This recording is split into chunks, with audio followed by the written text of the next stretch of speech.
Again, kay ganina dila itong video kisa sayop man. So, mao ni among harvest gikan sa among giant fish pond. So, mga tabugok, mga danggit o mga laing isda, then ang kinhason. Shika, ka-identify ka sa kinhason, Shika? Asa diha ang bangkawil? Dili. Asan saang? Tara. Kuni.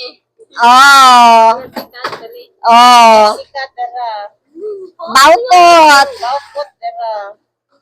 Ansan ni? Gabok. Gabok ko na din na makaon siya. Baon na buta. Kao pa na naari oh. Ingon gabok. Liswe, mana? Gabok uy. Makahilo, mana? Paitan, mana? Sa laom ni siya nga gabok kani sa daplin. Paitan, mana? Uy, pait lahi ba kani unsa man yan?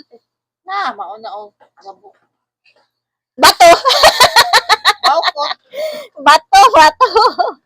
Ngayon, mao ni ang mga suwaki, my favorite. So, isugbaan ni ako jud ang winner ana mukaon.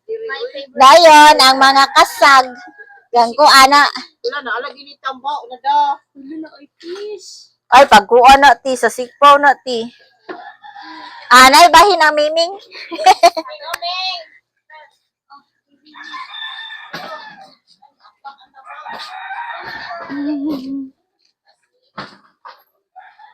Pero mga kabutsi, ang ato yung update karon dili ka nang iri nga libang mga kabutsi. Sa maning miminga, oy miming. Di na day imong kalibangan miming, ha? Miming, nag-oo ka da miming? Psst. Oo. Oo. Mas nag-oo ang miming mga kabutsi. So, ang ato diring update mga kabutsi is our garden. Sa atong tanglad mga kabutsi, struggling sang tanglad. And then it rained mga kabutsi early morning, so nakatilaw sila og morning shower. So let's check on our shallot mga kabutsi. By the way, we have an ampalaya here. Though my ampalaya, one of my ampalaya died, but there's still another ampalaya mga kabutsi. And then, mo niyang bunga. Very cute. Cute kaayo mga kabutsi. So, atong shallots. Uy, di man. Okay na. This our shallots and our ginger mga kabutsi. Luy. Nya, atong ahos mga kabutsi. Luy, kignaw ang ahos. But the talong mga kabutsi is getting prettier. So, I think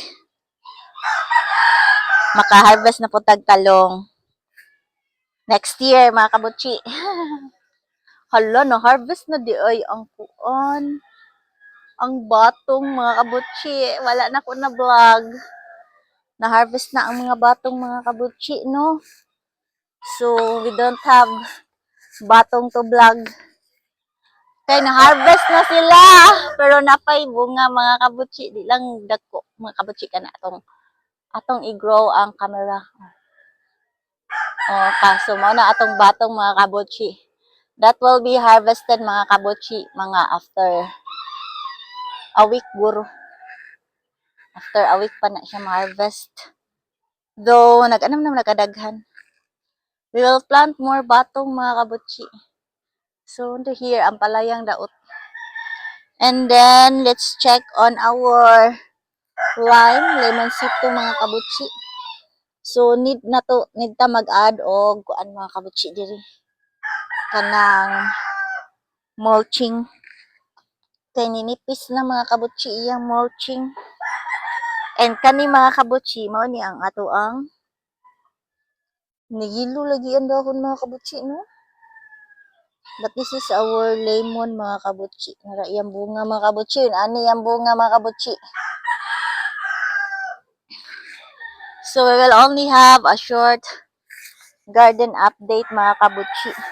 I already bought some garden edge mga kabutsi, but we will not yet put it in here in our garden pa mga kabutsi because I'm still thinking of whether I'm going to replace that one with the new garden edge that I bought mga kabutsi or let it B na lang mga kabutchi. So, I'm still undecided right now. And then, the trellis, I am going to remove this one mga kabutchi, pero I'm still observing. So, I think this can be removed naman, siguro, mga kabutchi. But then, the ampalaya here na masagod. Basin kanina po na ampalaya akong ma-injured, mga kabutchi. So, maybe, I will not know. Well, naputol ta mga kabutchi. I'm not sure why. Ngano naputol to?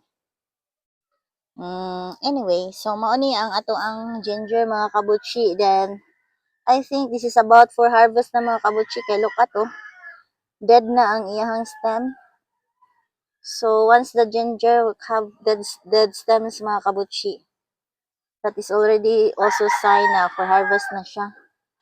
Pero, I've seen some mga kabutchi that all stems good of the ginger died mga kabutchi. So, we will wait lang muna mga kabutchi. And so, maura to atong garden update mga kabutchi. Thank you for watching. Bye-bye!